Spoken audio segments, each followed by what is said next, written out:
My favorite candy bar. Yeah. Good choice. For the strong.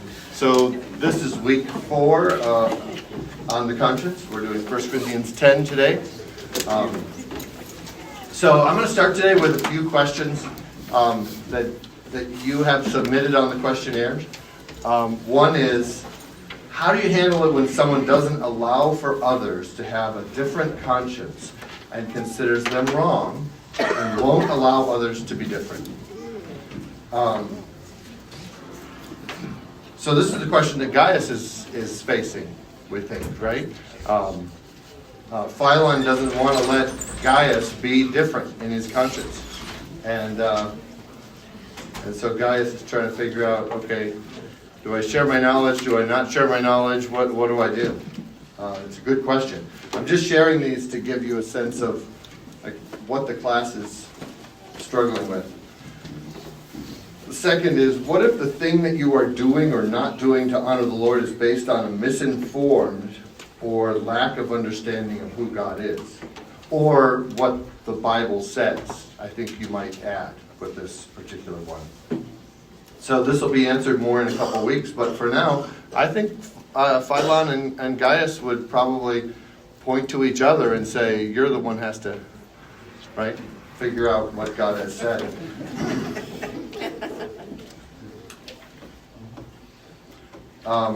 What limits keep this concept from spiraling out of control?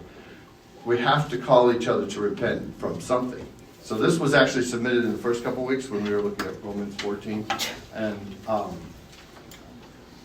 this, I think, is one of the most common questions that I get.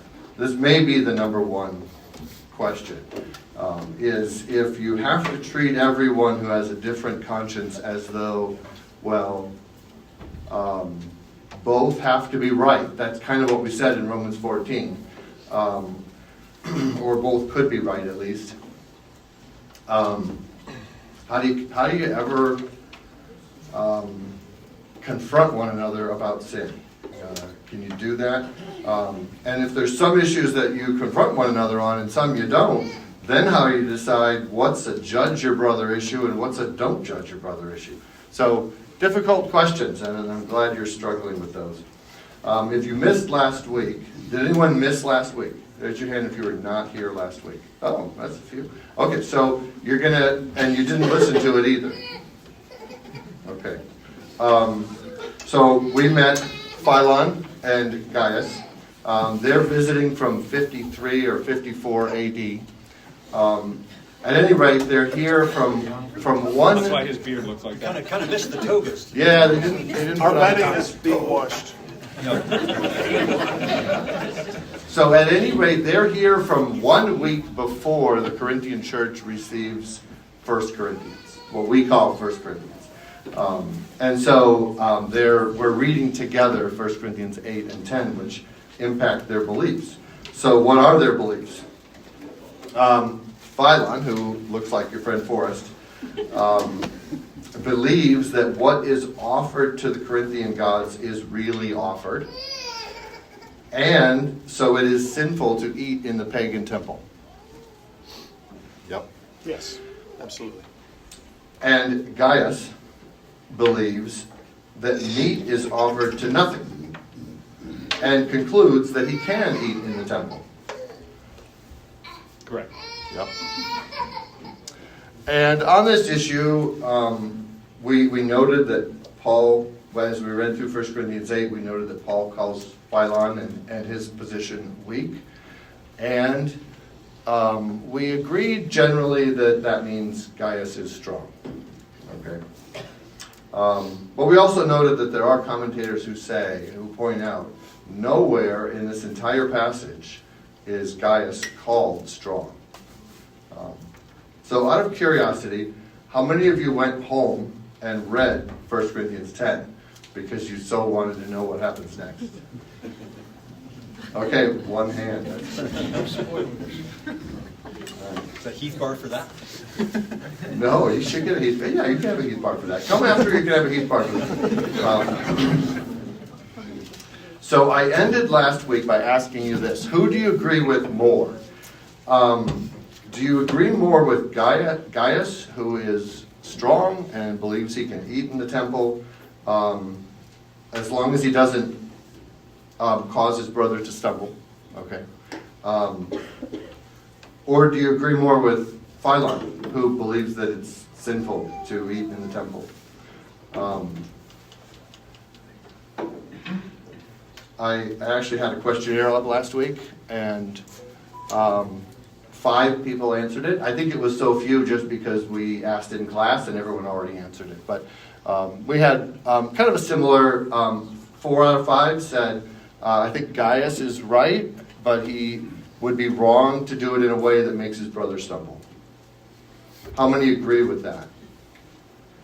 That's some didn't raise their hand. And then how many agree with Forrest that he's right to say no, you can't eat that? Okay, 1, 2, 3, 4, 5, 6, 7. Any? Okay. Did anyone change their vote since last week? Not sure. All right, let's read 1 Corinthians 10.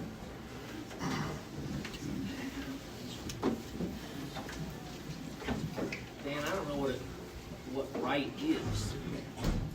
What do you mean, is he right for doing it? I don't know what that means. Yeah, okay. So the question was, I used the word right. What does right mean? In 1 Corinthians 8, the chapter we read last week, Paul references, talking to Gaius, this right of yours to eat in the temple. And that right is what we're talking about. That's exousia. That's authority, right, ethical power. He's right to obey his conscience. He's wrong in that the temple food is offered to an idol. So then, Are you talking about Gaius? The first guy on the left, Philon. Okay. Yeah. Yep. So you're saying that Philon is right to obey his conscience, but his conscience believes something unnecessary. Yeah. So I would say you don't agree with Philon, but you would say while Philon believes what he believes, he better follow it because in his heart that's what following God is like, and you don't want to see him do what he believes is betraying the Lord. Yeah.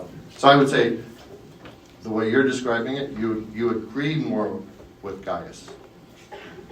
Yeah. Yep. Okay. Okay, 1 Corinthians 10 starts, "For I do not want you to be unaware, brothers." Nice. Right? Nice. What's I'm that? glad. What, guys? Yeah. I mean, it's just like, I don't want you to be unaware. That's good. I'm glad you're starting with knowledge. Yeah, That's okay, what we so gotta start with. let me explain why Gaius went from unaware to knowledge. Because we read this in English, so we see, "I don't want you to be unaware, brothers." But in Greek, the word there is agnoin. And if we put it with English letters, just to make it a little easier, it's agnoin. And gnoin is the same root as gnosis, which is knowledge in 1 Corinthians 8. Okay, so I'm not saying that the ESV translators did a poor job. Unaware is a perfect translation. But it's a word choice among a few that doesn't point to the key word in this passage, which is knowledge. All right, and so in order to, I'm going to choose a little bit different word in order to keep that word in front of us, which is not knowledgeable. Okay. Some say ignorant. A few say ignorant. Mm-hmm. Yeah, I don't want you to be ignorant. There's a couple. There's unaware also, or maybe this was unaware. There's a couple others. Yeah, exactly. That's what I'm wondering. So, how Yeah, go ahead. do I encourage my brother to grow in this knowledge while not encouraging him to eat in the temple, which is the obvious conclusion of my knowledge? So, I mean, go ahead and read on. It's going to be interesting how Paul does this. All right. So starting again with verse 1. "For I do not want you to be not knowledgeable, brothers, that our fathers were all under the cloud, and all passed through the sea, and all were baptized into Moses in the cloud and in the sea, and all ate the same spiritual food, and all drank the same spiritual drink. For they drank from the spiritual rock that followed them, and the rock was Christ. Nevertheless, with most of them God was not pleased, for they were overthrown in the wilderness. Now, these things took place as examples for us, that we might not desire evil as they did. Okay, so it seems like Paul is wanting to apply the anti-idolatry passages from the Old Testament to us today. Well, I think Paul is talking about the evil of the Israelites participating in idolatry. And there, the end, Paul says that those things do apply to us. The Israelites were supposed to totally avoid idols, and we should too. All right, let's keep going. Verse 7.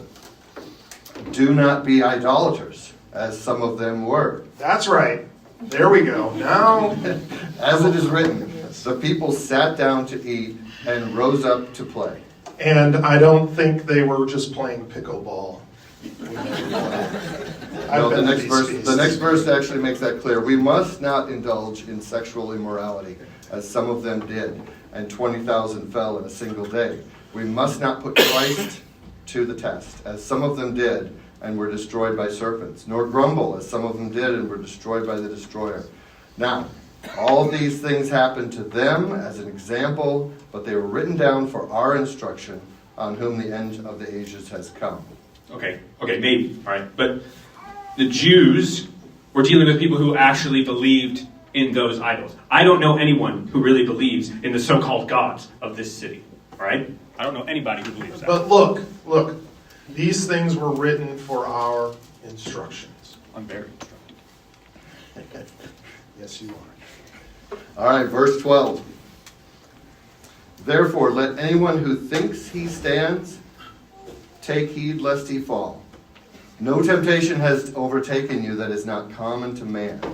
God is faithful, and he will not let you be tempted beyond your ability. But with the temptation, he will also provide the way of escape, that you may be able to endure it. Therefore, my beloved, flee from idolatry. Hold on. Okay.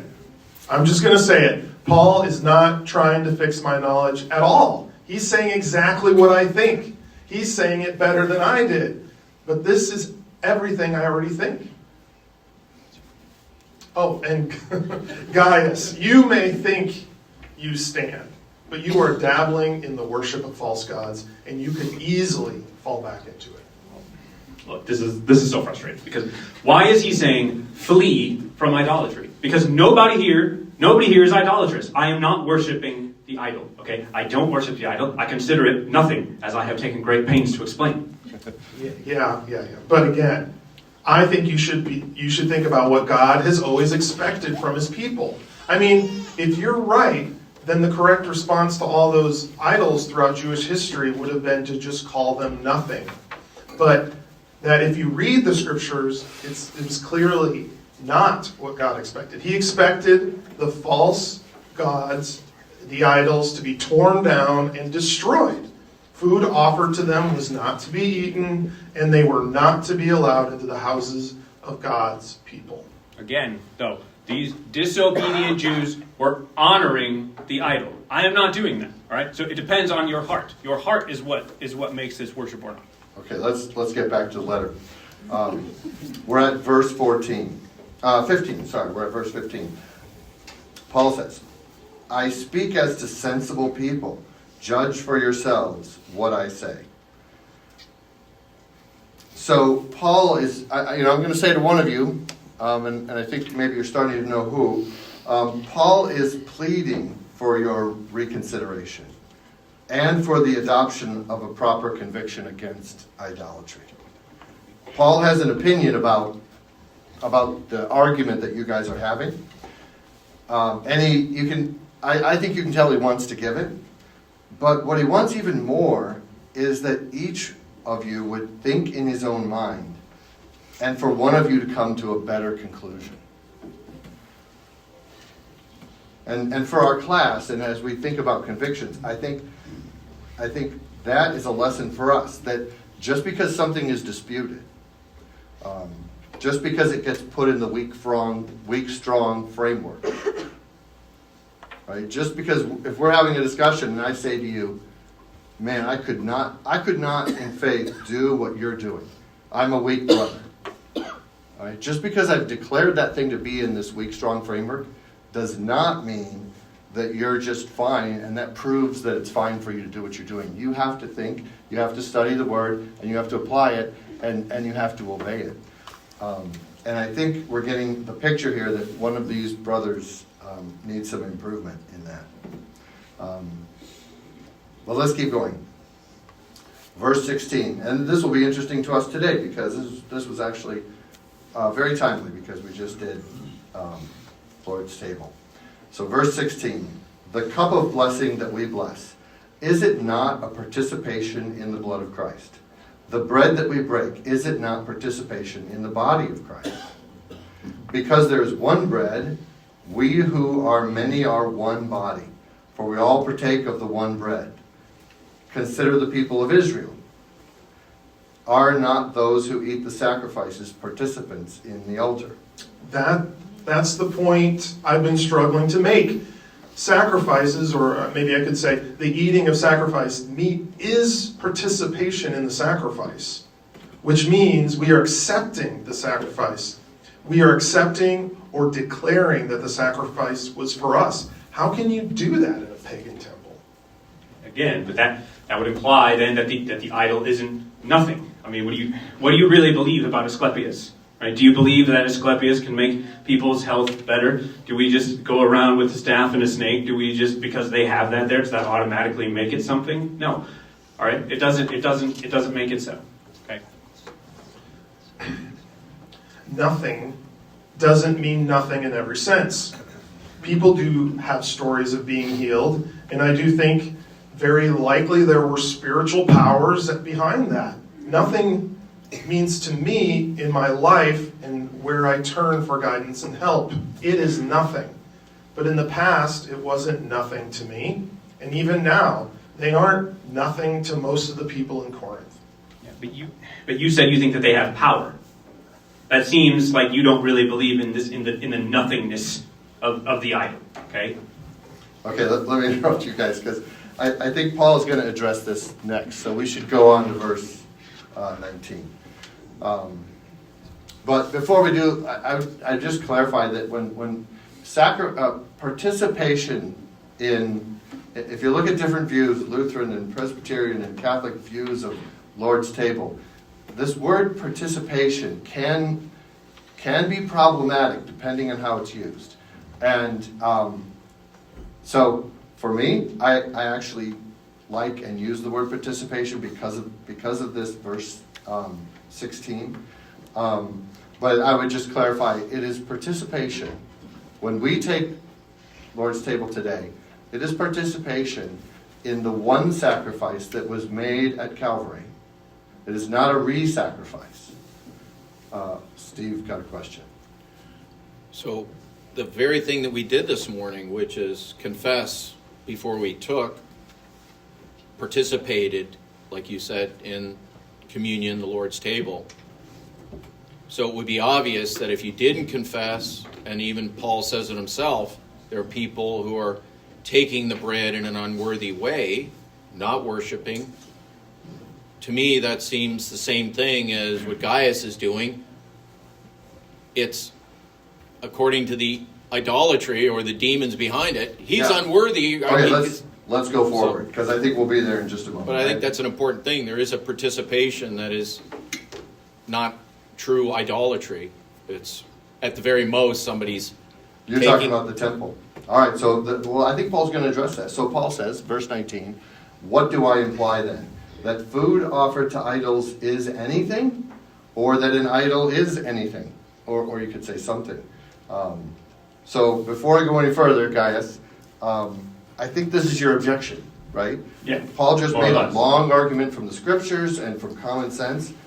Scriptures and common sense, yes. Yep, that participation, eating is participation with idolatry. And he makes this argument, and then now he's saying, okay, I know you're going to object, and this is going to be your objection. And I think he anticipates your objection.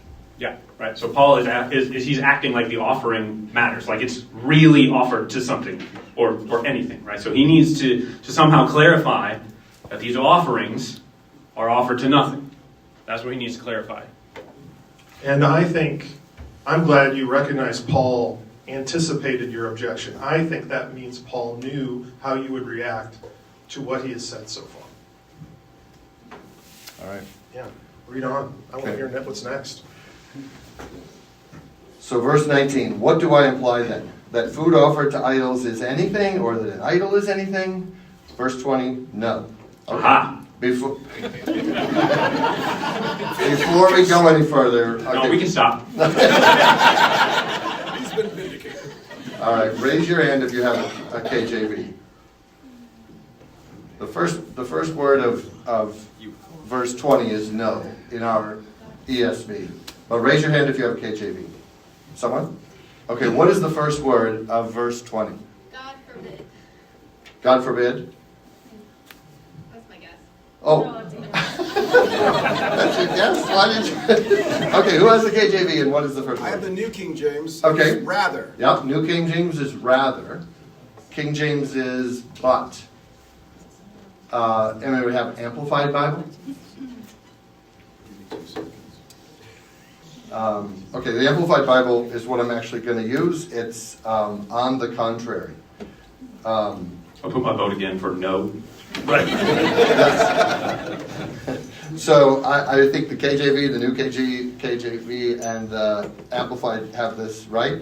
The word is Allah, and it actually should read but or on the contrary, or rather is good. But I'm going to use on the contrary. So on the contrary, Gaius, what pagans sacrifice they offer to demons and not to God.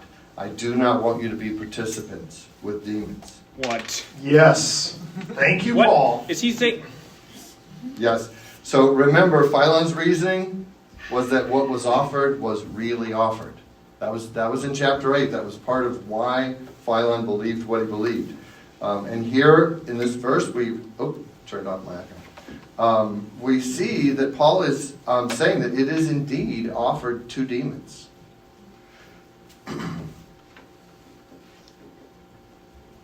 So the last part of the sentence, they offer to demons, not God, is actually a quote from Deuteronomy 32, 16 to 17, which I've underlined that portion that is the quote. So the Old Testament did call false gods nothing, and it did mock man-made gods as folly and nothing. But whatever nothing meant, it also stated that false gods were demonic, and it stated to have nothing to do with them. So before we leave Deuteronomy, I just want to point out this word jealousy, because back in 1 Corinthians 10, Paul will use it again. I think he's referring back to this verse a couple times. Okay, so starting with verse 20. On the contrary, what pagans sacrifice they offer to demons and not to God. I do not want you to be participants with demons. You cannot drink the cup of the Lord and the cup of demons. You cannot partake of the table of the Lord and the table of demons. So, Gaius is wrong. No, he isn't. Because idolatry has to have intent behind it, or else it's not idolatry. Just as the intent has to be, we're not worshiping the Lord unless you have intent to worship the Lord. That's false worship. And Right, so that's why Paul went through this process of making an argument about participation and what eating actually means. So, what Paul is arguing is, in a sense, when he's saying all this stuff about, don't you know that when we partake of Lord's table, our participation properly means this. And when the Jews eat of the sacrifice in the Old Testament, or when they ate over here, but the priest sacrificed over here. That eating was participation in that sacrifice. Paul's saying, I don't care what your heart is. If you eat that, you're participating. But I don't think that's the meaning of Scripture, that if our heart is not in it, it's not true worship. If your heart's not in it, it's not true idolatry. Yeah, I think Paul is directly contradicting you. So, let me just go to verse 21 in a little more detail. And I have a note, if it's past 10:45, I need to skip this. It's not. Oh, good deal.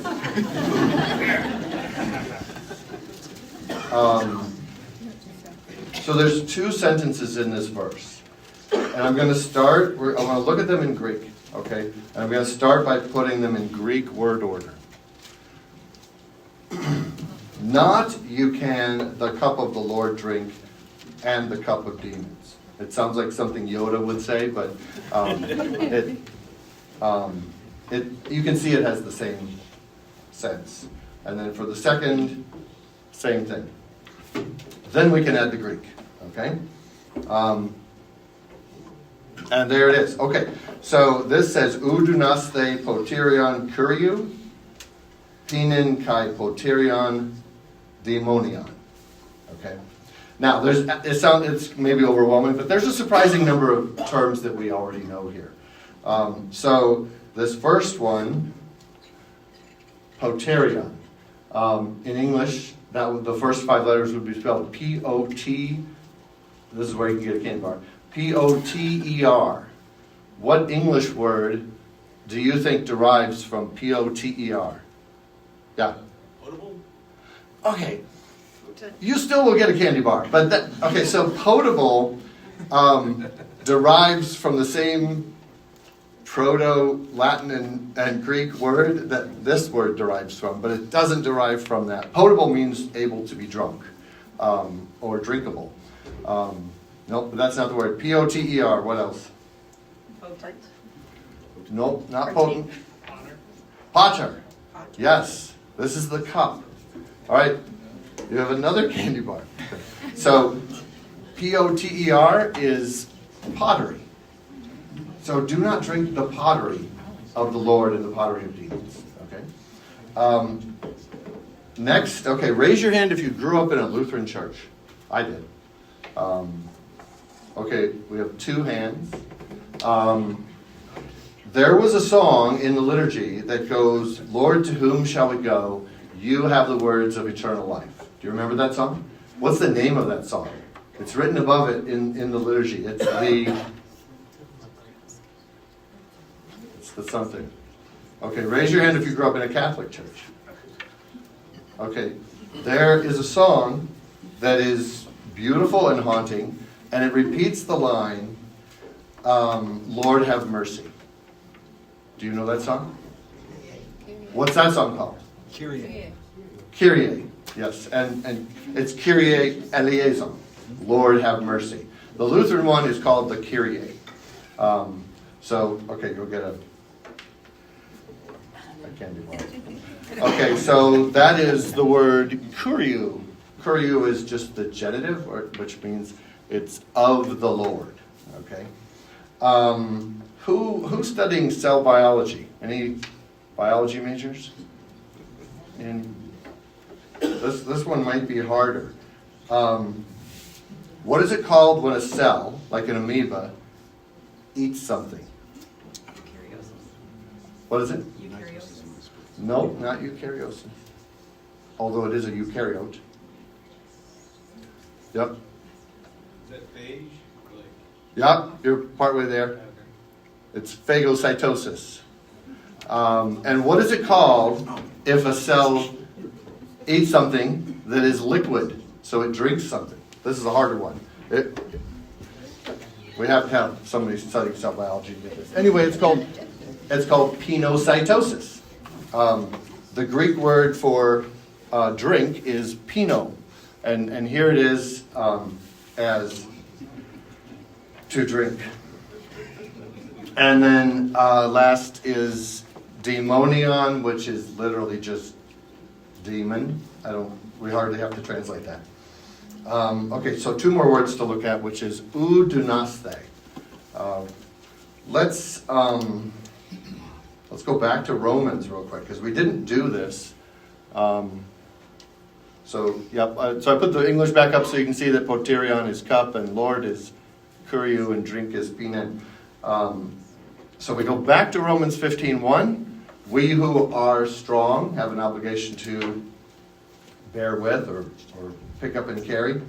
Thus, the words "are strong" in Greek are oi dunatoi, which means the strong. So we the strong is how it's phrased. So the beginning of dunatoi is D. Well, in English letters it would be D-Y-N-A, which is where we get dynamite. It's a word that means power or ability or strong.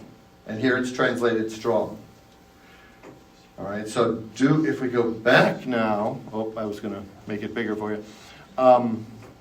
If we go back now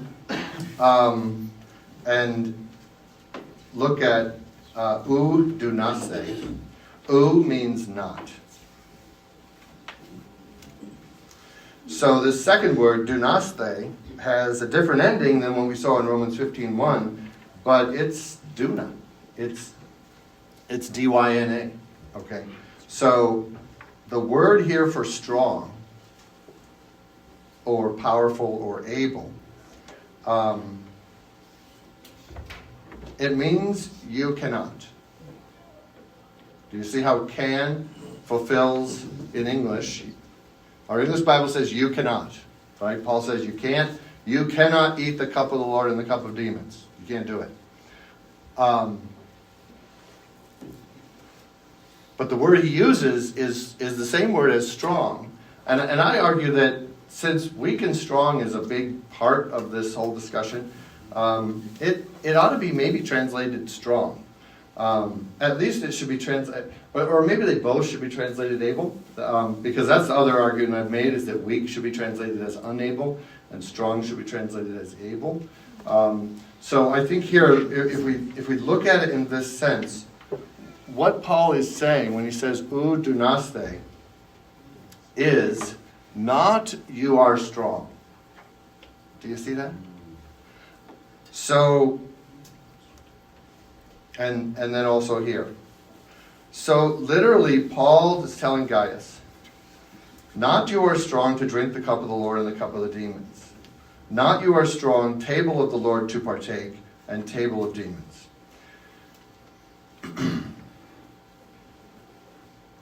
So I'm not saying this is a bad translation. It's a good translation. It means you cannot. I'm only translating this way to show that the word strong is there, and kind of to point to this idea that can and able and strong are really just one concept, and cannot and unable and weak are one concept. So the right answer to the question about the pagan temple is you cannot do it. Where's Gaius? Sorry.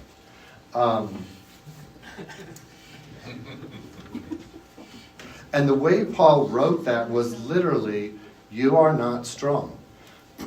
So stop being strong and temple eating. Stop being able to eat in the temple. Stop considering yourselves able to eat in the temple. So Paul did, in a sense, I disagree with Garland here on this little point, Paul did, in a sense, call Gaius strong. At least he labeled the option that Gaius was taking as strong, and then of course in that moment he told Gaius, don't take that position. Don't be strong. All right? And is that strong-willed? Strong. Oh, that's a really good question. There's a place in the Old Testament where, I think it's Ezekiel, where the prophet is told to encourage the king to follow God's law. And so Ezekiel pulls aside the prince and makes him promise that he will be humble. And in the Septuagint, the word for humble is astheno. It is be weak. In other words, put yourself in a humble place, be weak, be obedient to God. Read the word, figure out the things you can't do, and then don't do them. Okay, so let's go back. We can condense verse 21 a little bit and say, not you are strong to drink the demon's cup and partake in the demon's table. Shall we provoke the Lord to jealousy? There's jealousy again, from Deuteronomy. Are we stronger than he?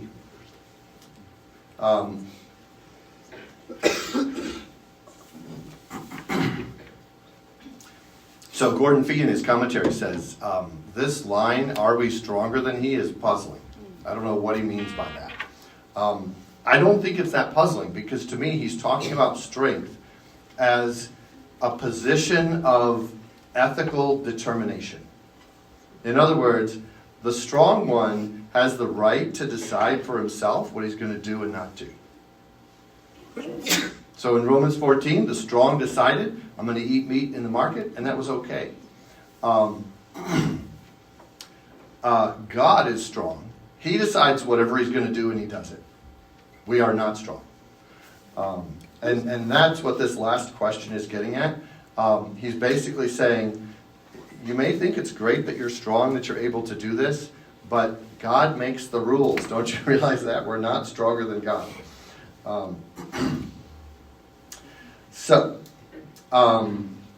This passage, I think, is important for us in clarifying this weak, strong framework that Paul is making.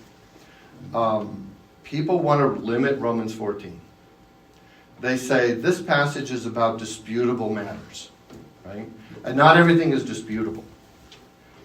Some things are just clearly sin.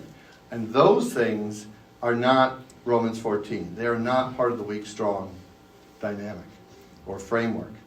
And, okay, no offense to Gaius, and the vast majority who voted with Gaius last week, sorry, this matter that a Christian should not enter a pagan temple and participate by feasting on what has been offered to a false god, I don't think you could come up with a more clearly sinful thing if you tried. This is obviously sinful. Philon's view that what is offered is really offered, and that to eat it defiles you, Paul says, I totally agree, the weak position is right. But he doesn't say, hey, this one's obvious, so we can't use the weak, strong framework anymore. We have to, because it's obvious, we have to lay aside Romans 14 and call this just sin. No, for Paul, weak was an appropriate term to use for the obviously correct position that you cannot do something. And that is what's different in what I'm presenting than what you'll find. I have one slide left, which is a few kind of, I think, confusing questions that come out of this. Any questions? Tully.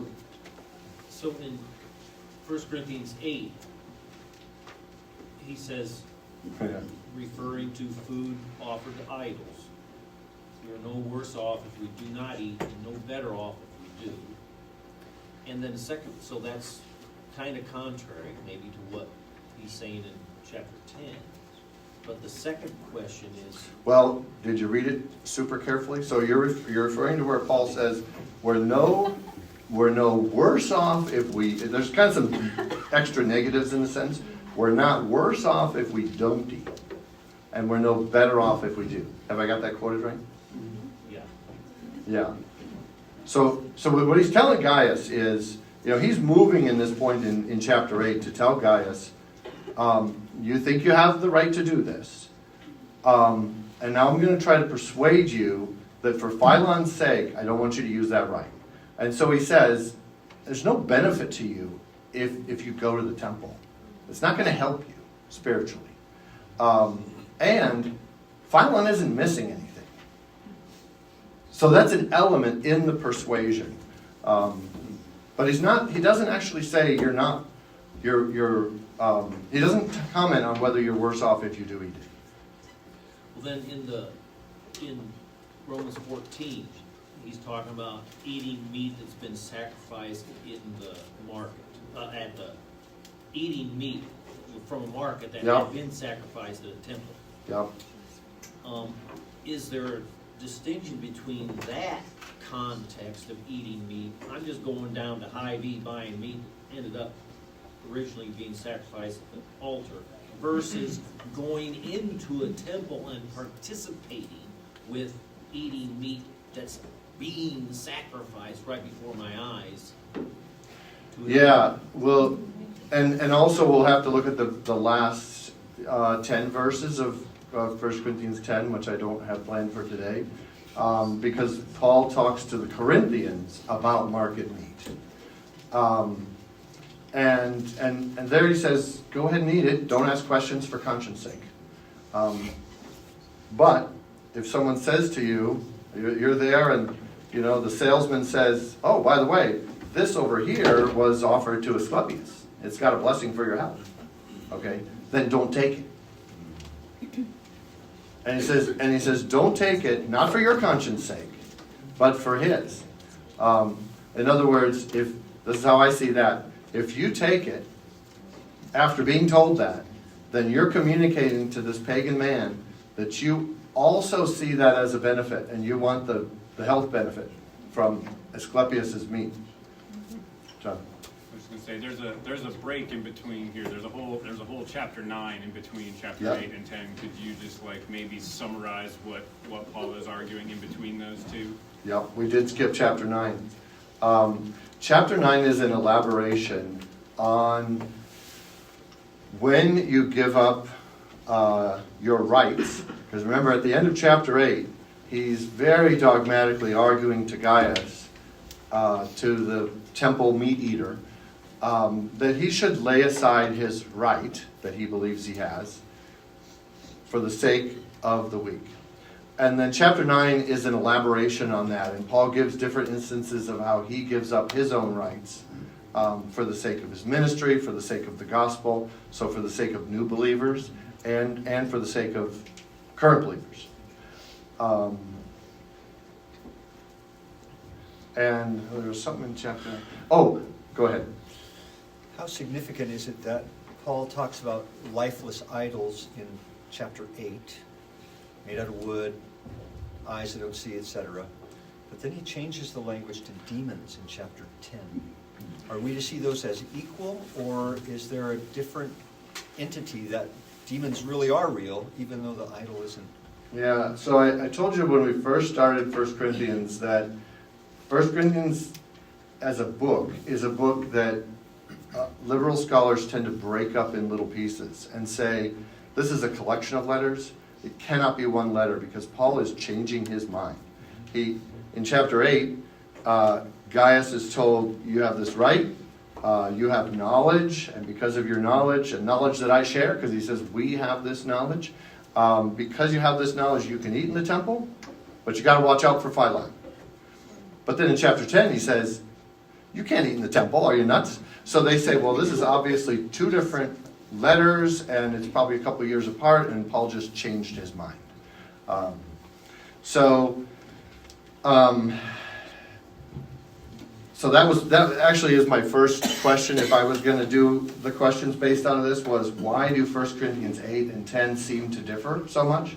Garland calls this an apparent contradiction. Ben Hicks calls it an apparent incongruity. Councilman says Paul appears to vacillate.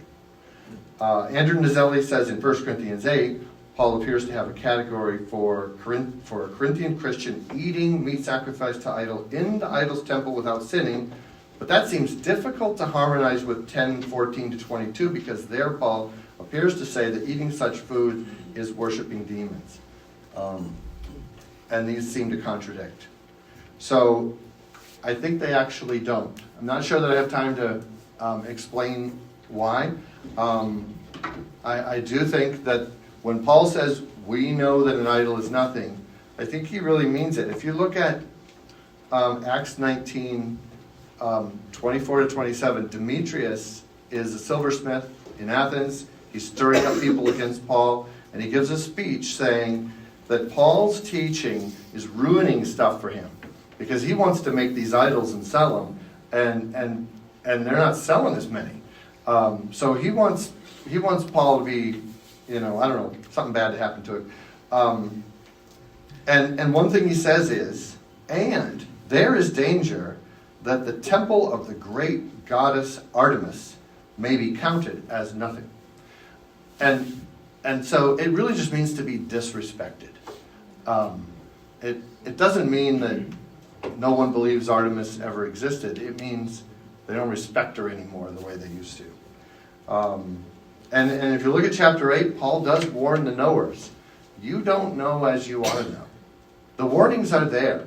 The connection between 8 and 10 is actually pretty strong. Okay, Steve. So in 10, do you think that the people, the children of Israel, were real idolaters?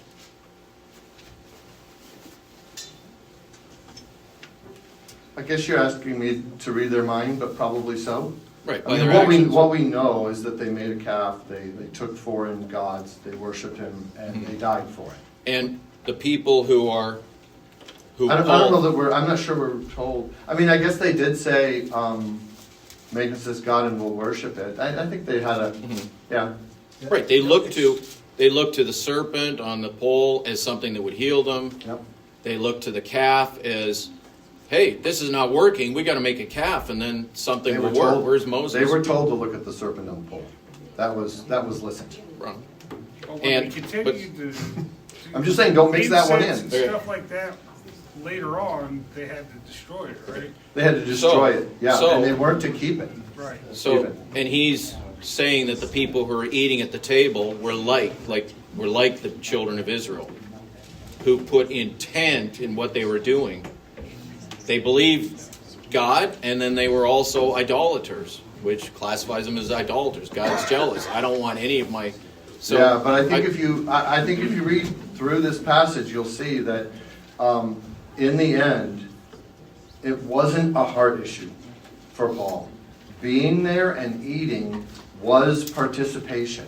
It communicates to everyone around you, this is what I believe. And for a Christian to do that is if nothing else, to lie to everyone. Right. Well, I agree with that. So I would say that the idea of stumbling someone makes it wrong. You shouldn't go if people are. Oh, No. that's a Christian there. They're getting the wrong In idea. chapter 8 we learned that, but here we learned something more. Well, or is it reinforcing and is it complementary instead of all this mystery? That there's two different types of people. There's people who. Okay, so this will be the last thing I say because we're absolutely out of time. I think what's happening between chapter 8 and chapter 10 is that in 8, even though this is in 8 a matter of obvious, definite sin, whether your heart's in it or not, it's just wrong to eat in the temple. Gaius is wrong in 8.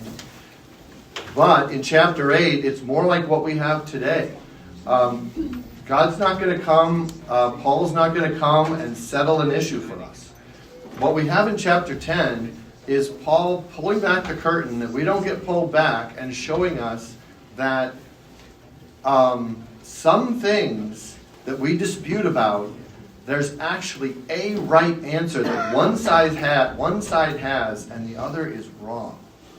And that's important to include in the weak, strong framework.